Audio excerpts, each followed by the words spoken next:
صح فطوركم.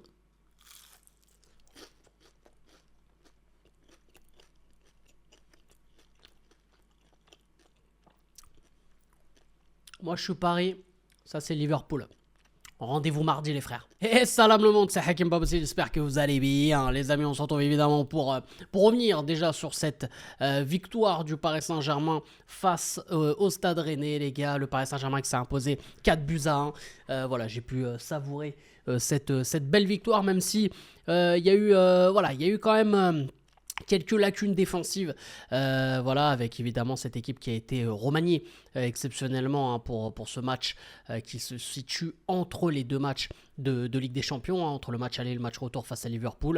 On reviendra aussi sur ce qu'a fait Liverpool de son côté, voilà, évoquer un peu ce qu'a fait Liverpool, surtout que j'ai vu une bonne partie du match de Liverpool, notamment la première mi-temps où ça a été très très dur pour eux alors qu'ils affrontaient le dernier de Première Ligue, Southampton. Bref, les gars, voilà, on va évidemment rentrer dans le vif du sujet. Donc comme d'habitude, n'hésitez pas à lâcher un maximum de likes et à vous abonner en activant cette fucking cloche. Et me dites en commentaire tout ce que vous en pensez, les amis. C'est à vous de jouer juste sous la vidéo, je vous fais confiance. Du coup, voilà les gars, moi... Ce Paris Saint-Germain qui s'est imposé 4 buts à 1, évidemment, une très très bonne première mi-temps. Une très très bonne première mi-temps, comme j'ai dit, avec une équipe remaniée, voilà, avec toujours cette équipe B qui est toujours à peu près la même, quand je dis cette équipe B évidemment, avec on va dire le fameux turnover, avec ce fameux dispositif où le Paris Saint-Germain se présente toujours avec... pour moi, en tout cas dans la forme, j'ai l'impression qu'on est sur un 3 défenseurs, même si Zaïre Emery, évidemment, sur le papier, se présentait en tant que latéral, mais on le voyait naturellement aller au milieu de terrain. D'ailleurs, Zaïre Emery, les gars, qui était capitaine ce soir à 19 ans, voilà, exceptionnel évidemment. Warren Zaïre Emery voilà, ça m'a fait penser un peu à Mamadou Sakho à l'époque, qui avait été, qui est toujours, je crois, qui a toujours le record, on va dire, de capitaine le plus jeune. Donc voilà, voilà pour on va dire le petit clin d'œil sur Warren Zaïre Emery. Mais après, voilà, on avait évidemment cette fameuse défense, Beraldo, Pacho, Lucas Hernandez, Désir Doué, João Neves, Mayulu au milieu de terrain, et en attaque devant Ramos, Barcola, Kanginli, et aussi dans les buts, les gars, c'est petite précision, on avait Safonov. Donc voilà, avec cette équipe remaniée, on a eu une très très bonne première mi-temps de la part du Paris Saint-Germain, 80% de possession de balle, maintenant voilà, c'est devenu banal. J'ai vu un Paris Saint-Germain qui, même si quelque part il y avait une petite gestion, était quand même sur le... c'était sérieux. C'était sérieux. Moi, je trouve que maintenant, Luis Enrique a inculqué ça aux joueurs. Luis Enrique a réussi à mettre ça, voilà, dans les gènes des joueurs, tout simplement. Les joueurs qui se battent sur tous les ballons, peu importe le contexte, peu importe la minute, peu importe, voilà, peu importe même l'intérêt du match. Ça se tape sur tous les ballons, voilà, ça joue à fond. Et il faut aussi le dire, les gars, on a des joueurs qui, en tout cas, là, ont joué ce soir, qui veulent aussi jouer les matchs de Ligue des Champions, donc ils veulent aussi montrer qu'ils sont présents, donc ce que je peux comprendre notamment du côté défensif. On a même un Warren Zaïre Emery qui était capitaine mais qui a perdu aussi sa place petit à petit avec ce trio au milieu de terrain qui, je pense, ne va pas bouger tout de suite. João Neves, Fabian Ruiz et Vitinha qui d'ailleurs était remplaçant avec Ruiz aussi ce soir. Voilà, moi j'ai vu encore un très bon Paris Saint-Germain avec un jeu voilà, fidèle à elle-même. Voilà, cette équipe-là, franchement, j'ai rien à dire sur cette première mi-temps avec ce but de Barcola. Voilà, Barcola qui a fait du Barcola, qui a pris la vitesse et qui se présente devant Brice Samba et qui tire entre les jambes et qui marque. Donc voilà, tout bénef. Et voilà, donc cette première mi-temps, je l'ai trouvée très intéressante, même s'il y a eu quand même quelques loupés, encore une fois. Un Ramos aussi qui a eu du mal à terminer ses actions. On a un Ramos un peu peut-être en difficulté, je veux dire en termes de réussite devant le but. Parce qu'on a tous en tête sa fameuse roulette talonnade il y a quelques temps, je ne sais plus, je crois que c'était peut-être contre Lyon, ouais, je crois que c'était contre Lyon. Donc, mais sinon, voilà, en termes de but, c'est un peu difficile pour lui, même s'il marque. Il marque en début de deuxième mi-temps, il met ce but. Mais voilà, on n'a pas un Gonzalo Ramos en grande confiance. On n'a pas un Gonzalo Ramos en grande confiance. Barcola qui a fait le job sur le deuxième but, après avoir marqué en première mi-temps. Et voilà.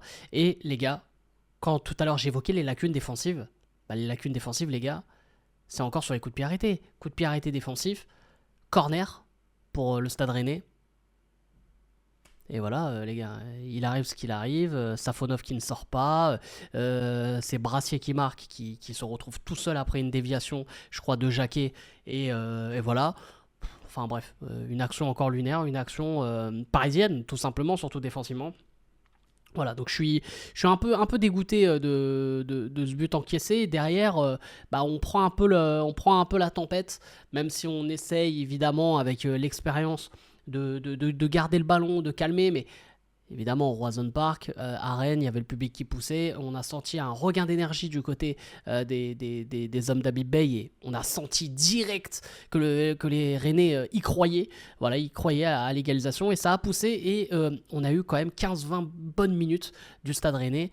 Et un Paris Saint-Germain qui était totalement dans la gestion et même dans la souffrance. Donc là, c'était très inquiétant. Ensuite, il y a eu quelques changements.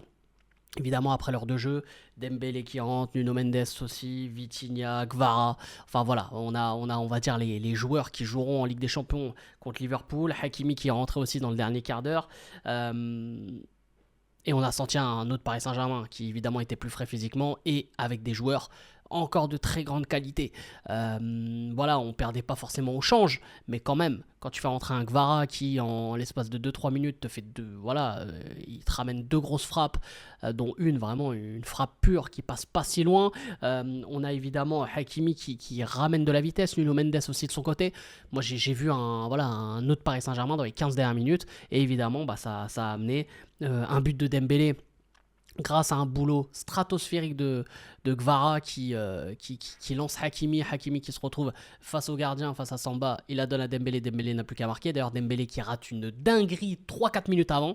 On a eu le Demboost d'habitude. On s'était inquiété. Il avait glissé juste avant de tirer. Il était tout seul devant le but. Enfin bref.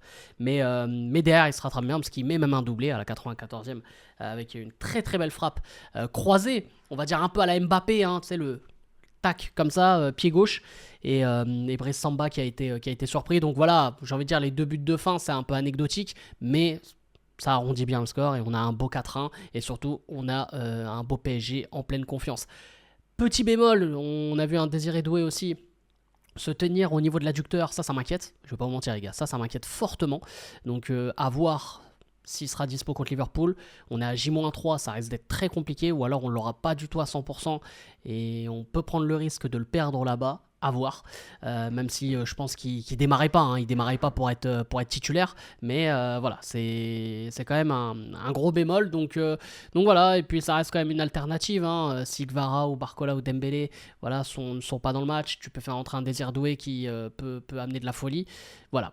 Donc du coup, les gars, on va se projeter sur ce match contre Liverpool. Liverpool de son côté qui a remporté son match de Première Ligue face à Southampton, dernier de Première Ligue. Ils ont gagné 3-1, mais étaient menés 1-0. Et je ne sais pas si vous avez vu, les amis, le but encaissé de Liverpool. C'est une erreur, une mésentente entre Van Dijk et Alisson. Mais pourquoi ça n'arrive pas contre le PSG, ce genre de bail? C'est ça le problème, c'est que nous on n'a pas de chance. Alisson, il fait le match de sa vie pour derrière faire une khala avec Van Dijk, qui est supposé être le meilleur défenseur de Première Ligue à cette heure-ci. Donc c'est ça qui... ça me fait de la peine un peu, tu vois. Donc voilà, j'ai regardé la première mi-temps, Liverpool, c'est soporifique. Il se passe rien, Mohamed Salah n'a pas existé, il a mis 2 pénaltys, il fallait qu'il les mette, mais il n'a pas existé dans la rencontre. J'ai vu un Luis Diaz très nerveux, qui je le trouve pas en si grande forme que ça. Après, on a eu qui Non, franchement, en vrai, même là, tu vois, de mémoire... Pourtant, ils ont mis leur équipe type, c'est ça qui est dingue. Ils ont mis leur équipe type. Ils ont pas fait énormément tourner.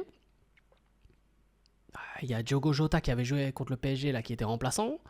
Voilà, mais c'est très inquiétant, les mecs. Liverpool, là, je sais pas, en l'espace de quelques semaines... c'est très inquiétant. Mais bref, on verra évidemment ce que ça va donner contre le Paris Saint-Germain.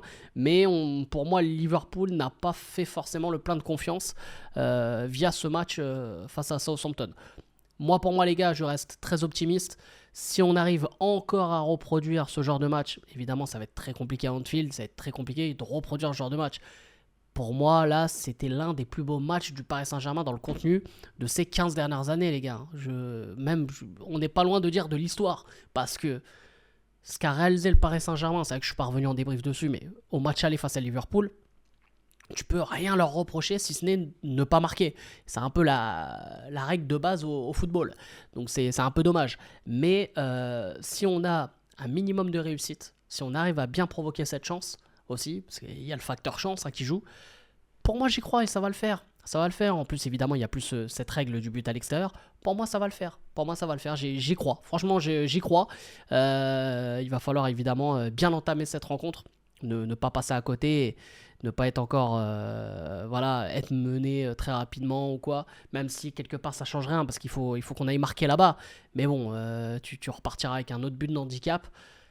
Ça peut être très vite compliqué. Donc moi je suis très optimiste les gars. Évidemment il y aura une vidéo réaction avec le Padré pour ce match retour qui risque d'être stratosphérique. Les gas, je compte sur vous comme d'habitude pour lâcher un maximum de likes et à vous abonner en activant cette fucking cloche et vous me dites en commentaire tout ce que vous en pensez les amis. Ça vous jouez juste sous la vidéo. Sur ce, c'était Hakim Pas Possible. Je vous aime, je vous laisse. Et bien sûr les frérots, ici c'est Paris, Dima Maghreb et allez le foot.